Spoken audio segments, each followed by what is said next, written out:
लगभग 6 करोड़ रुपया उसमें से केवल देश की सेनाओं के लिए और देश की जो हमारी तीनों सेनाएं हैं, जल सेना, थल सेना, वायु सेना,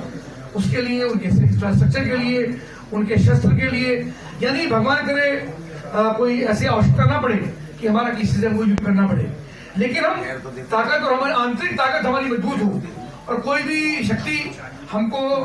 दिखा ना पाए या हमको आंखें ना दिखा पाए, इसके लिए हमारा इंफ्रास्ट्रक्चर सेनाओं का मजबूत हो, इसलिए सेना को सर्वप्रथम सबसे मजबूत करने का काम हमारे प्रधानमंत्री जी के द्वारा किया गया है। इसके साथ साथ फिर हमारी रेलवे की कनेक्टिविटी, हमारी सड़कों की कनेक्टिविटी, यानी सड़कों का इंफ्रास्ट्रक्चर यानी आवागमन, हम पहले से देखते आ रहे हैं कि बहुत शानदार तरीके से रेलवे का आप देख रहे हैं। रेलवे कितनी समस्या होती थी, कितनी ट्रेन लेटे चलती थी और कैंसिल हो जाती थी, बहुत समस्या उत्पन्न होती थी। आज एक क्लिक पर आपका पूरी कनेक्टिविटी उसकी है और रेलवे को भी एक शानदार बजट दे करके हमारे प्रधानमंत्री जी ने उसको भी मजबूत इंफ्रास्ट्रक्चर उसका करने का काम किया।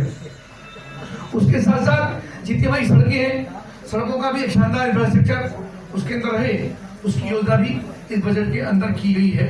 हमारे ग्रामीण क्षेत्र मजबूत हो तो ग्रामीण क्षेत्र का मतलब ये नहीं केवल खेती, ग्रामीण क्षेत्र की खेती को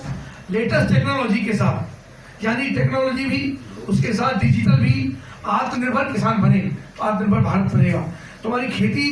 जो आज ऑर्गेनिक फर्टिलाइजर है उसको हमने करने के लिए, उसके लिए भी अलग से बजट हमारे प्रधानमंत्री जी के द्वारा और वित्त मंत्री जी के द्वारा उसको हुआ है। और साथ साथ टेक्नोलॉजी का भी बहुत बड़ा महत्व इसके अंदर है, तो टेक्नोलॉजी को डिजिटलाइजेशन करके उसको भी आत्मनिर्भर करने का काम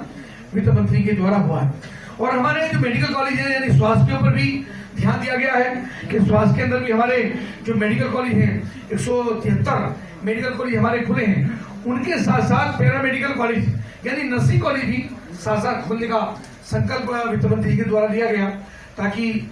नर्सिंग स्टाफ होगा तो बढ़िया हॉस्पिटल की सुविधाएं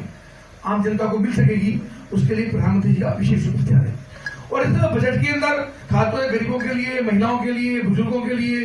किसानों के लिए, आदिवासी क्षेत्रों के लिए, वंचित लोगों के लिए, युवाओं के लिए, महिलाओं के लिए, सभी को कुछ ना कुछ देने का काम उसके अंदर हुआ है। और गांव कैसे आत्मनिर्भर हो, तो मैंने खेती की चर्चा आपसे की,